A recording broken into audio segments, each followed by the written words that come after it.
तो एक 22-23 साल का एक लड़का दौड़ते हुए मेरे पास आया, बोला sir I am your big fan. मैंने बोला थैंक यू डियर। बोला सर सक्सेसफुल होने का शॉर्टकट बताइए डायरेक्ट सेलिंग में, कैसे सक्सेसफुल हुआ जाए। मैं सर फटाफट अमीर बनना चाहता हूँ। तो मैंने पहली बार बोला कि ट्रेनिंग अटेंड करो सीख जाओगे। फिर दोबारा आया, सर मज़ा नहीं आया, कुछ और अच्छा बताइए सक्सेसफुल होने का। सर थोड़ा और शॉर्टकट बताइए, ये तो बार बार का प्रोसेस है, और कम शब्दों में सक्सेस को आप कैसे डिफाइन करना चाहोगे। मैंने बोला अगर नेटवर्क मार्केटिंग में सक्सेसफुल होना है तो दिमाग में एक बात बैठा लो, टिके रहो, छोड़ के मत जाओ बस।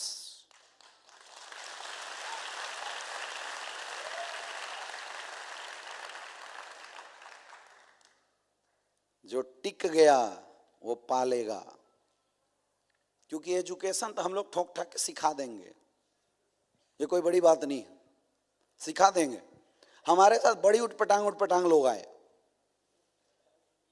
उठपटांग मतलब मैं रवि सर के साथ जब बिजनेस कर रहा था तो राम नारायण गुप्ता सर और रवि सर ने मुझे एक किसी गेस्ट से मिलवाया।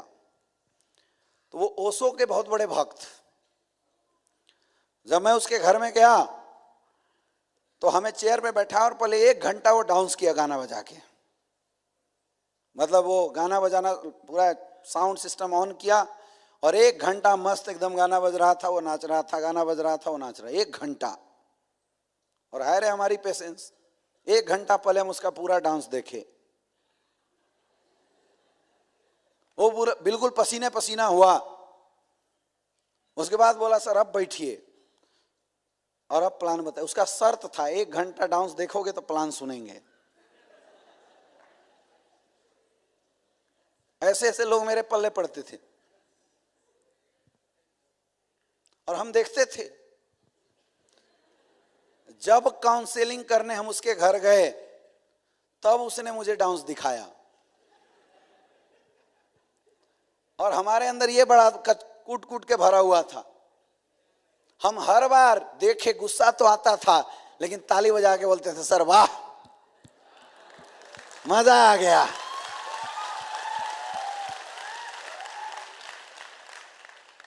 आपको इस बिजनेस में बहुत उठपटांग लोग मिलेंगे, उल्टी सीधी हरकत करने वाले लोग मिलेंगे, है या ना। हर तरह के लोग आपको मिलेंगे। आपको अधीर नहीं होना, आपको अपना पेशेंस नहीं खोना। कई लोग आपके साथ आएंगे, 2 महीना काम करेंगे, आपको छोड़ के चले जाएंगे। कई लोग आएंगे 3 महीना काम करेंगे, आपको छोड़ के चले जाएंगे। कई लोग आएंगे 4 महीना काम करेंगे, आपको छोड़ के चले जाएंगे। ऐसा कई बार होगा, हो भी रहा होगा मेरे ख्याल से। हो रहा है, हो रहा है, हो रहा है।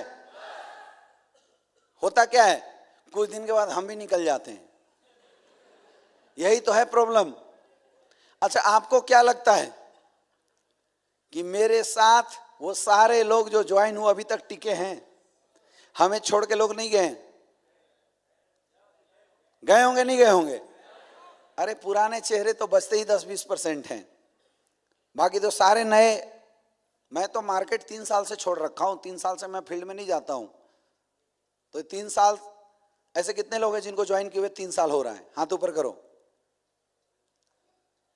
3 साल मतलब 3 साल है, उससे कम समय में आपने ज्वाइन किया हो।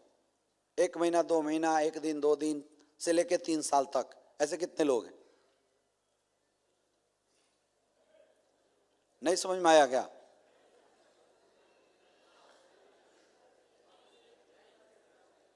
जीरो महीना से लेके 3 साल तक वाले लोग हाथ ऊपर करो।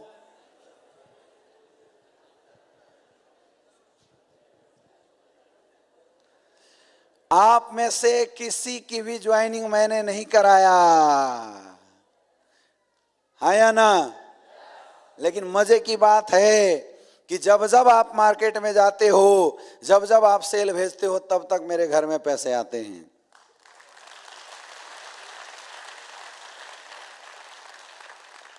एक कमाल है इस बिजनेस का। और मुझे पता अगली बार ट्रेनिंग करूंगा, ये 60% चेहरे आउट और दूसरे 60% आ जाएंगे। होता क्या है क्या फॉर्मूला है इसके पीछे, लॉजिक क्या है समझिए। मेरे साथ शुरू में 10 लोग आए और उन लोगों ने 3-3 महीना काम किया, तो मेरे लिए 30 महीना काम हो गया। फिर वो 10 छोड़ के चले गए, दूसरे 10 लोग आए, उन लोगों ने भी 3-3 महीना काम किया, तो मेरे लिए 30 महीना काम और हो गया। फिर वो 10 चले गए, फिर नए 10 आए और उन लोगों ने भी 3-3 महीना काम किया, तो मेरे लिए 30 महीना और काम हो गया। उनके लिए 3 महीना का काम था, इसलिए 3 महीना में सफलता नहीं आई, लेकिन मेरे लिए 90 महीना, मेरे लिए 90 महीने का काम हो गया, यानी पूरे 3 से 4 साल 5 साल का काम हो गया। इसलिए मेरे दोस्त, उनके घर में कुछ नहीं आया और हमारे घर में जगवार आ गई।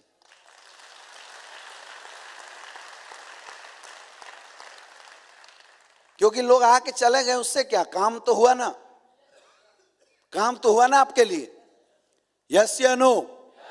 कुछ लोग इस बिजनेस में कमाने आते हैं और कुछ लोग कमवाने आते हैं। ये आपको तय करना पड़ेगा, आप कमाने के लिए आए हो या कमवाने के लिए आए हो।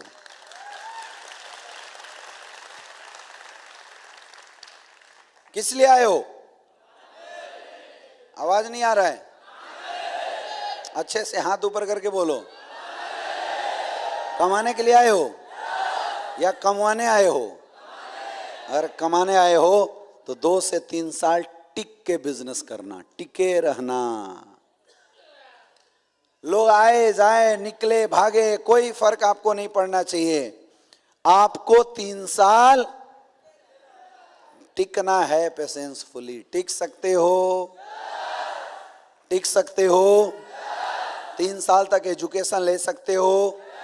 3 साल तक इस काम को सीख सकते हो? तो गारंटी है, जो इंसान लगातार एजुकेशन लेते हुए 3 साल तक काम सीखता रहेगा, इस हॉल में कोई डायमंड बने या ना बने, वो इंसान डायमंड जरूर बनेगा।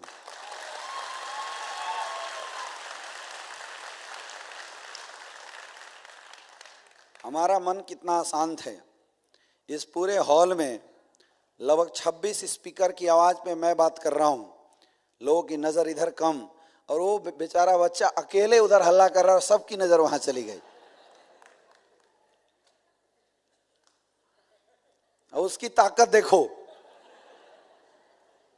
बिना स्पीकर के सबका दिमाग खींच लिया।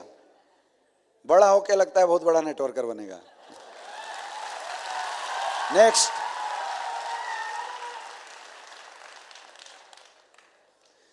मतलब उसकी ताकत माननी पड़ेगी। इतने बड़े बड़े लोगों का ध्यान खींच दिया, माहौल बना दिया 2 मिनट के अंदर कि मुझे देख, अगर नहीं सुधरे तो जब मैं 18 साल का होऊंगा, तुम सब 45-45 साल के रहोगे और इस स्टेज पे मैं तुम सबको ट्रेनिंग दूंगा। वो बोल रहा है बच्चा। इधर लगाइए ध्यान, ठीक है। अगला आता है डायरेक्शन, बहुत जरूरी है। सफल होने के लिए आपकी जिंदगी में एक अच्छा मेंटर होना बहुत जरूरी है। ये बहुत इंपॉर्टेंट है। बिन गुरु ज्ञान नहीं, बिना गुरु का कभी ज्ञान। चाहे आप कितने भी पावरफुल हैं, कितने भी आप अच्छे हैं, लेकिन आपकी जिंदगी में एक गुरु आपको सफल बनाने के लिए तो चाहिए ही चाहिए। भगवान राम साक्षात विष्णु अवतार थे, लेकिन फिर भी राजपाट करने के लिए उन्होंने अपने दरबार में एक गुरु रखा था। समझ में आ रही बात? पुराने जितने भी राजा हुए, उन सबों ने अपनी जिंदगी में एक गुरु जरूर रखा था, इसलिए राजपाट अच्छे से कर पाए। क्यों गुरु चाहिए पता है आपको? क्योंकि विकट परिस्थितियों में हम सबका दिमाग खराब हो जाता है। अशांत जब दिमाग होता है, उस समय हमारा डिसीजन लेने लायक दिमाग नहीं होता है, और गलत डिसीजन न ले लें, इसलिए एक गुरु होना जरूरी है जो विकट परिस्थितियों में हमारे मानसिकता को संभाले और हमें सच्चा गाइडलाइन दे। बहुत इंपॉर्टेंट है। अगर आपको डायरेक्ट सेलिंग इंडस्ट्री में सक्सेसफुल होना है, एक अच्छे अपलाइन का साथ पकड़ लो और 100% उसके ऊपर ट्रस्ट करना शुरू कर दो। अब अपलाइन आपको 3 तरह के मिलेंगे। एक होते हैं नामधारी अपलाइन, जिन्होंने आपको ज्वाइन करा दिया या आपसे ऊपर उनकी आईडी लगी है। कौन है ये? नामधारी अपलाइन, जिन्होंने आपको ज्वाइन करा दिया या आपसे ऊपर उनकी आईडी लगी है, लेकिन वो काम नहीं करते हैं, चुपचाप मजे में रहते हैं, घर में बैठे रहेंगे। ये लोग अपलाइन नहीं हैं, ये आपका गुरु नहीं हो सकता। ऐसे लोगों की गाइडलाइन कभी मत लेना, ऐसे ये देंगे भी नहीं, क्योंकि ये नामधारी है, बस ज्वाइन हो गए, मजे में है। आपको गाइडलाइन लेना है कामधारी अपलाइन की, जो आपसे ऊपर है, आपके ऊपर उसकी आईडी लगी है, वो खुद भी सीरियस है बिजनेस के प्रति और आप सबको सीरियस रखता है। वो खुद भी हर उस बात को फॉलो करता है और आपको भी फॉलो करने की एडवाइस देता है। वो खुद भी अपने अपलाइन से डायरेक्शन लेता है और आपको भी अच्छी डायरेक्शन देता है। जो इंसान हमेशा आपकी ग्रोथ की बात करता है, जो इंसान हमेशा आपकी तरक्की की बात करता है, वो है आपका कामधारी अपलाइन। आपको गुरु अपने कामधारी अपलाइनों को बनाना है। अच्छा, एक और कैटेगरी है, इसको मैंने नाम दिया था खुजलीधारी अपलाइन। ये आपसे पहले ज्वाइन है, आपके ऊपर इसकी आईडी है, लेकिन इसके दिमाग में हमेशा कचड़ा होता है। ये ना खुद काम करता है और ना ही आपको काम करने देता। ये कभी ट्रेनिंग मीटिंग की बात नहीं करेगा, ये ट्रेनिंग मीटिंग अटेंड करने वालों का विरोध करता है। ये हमेशा 4-5 कंपनी का प्लान लेके आपके सामने आ जाएगा, आज यहाँ, कल वहाँ, परसों वहाँ, फिर यहाँ, फिर यहाँ, हमेशा इधर सुधर भटकता हुआ मिलेगा।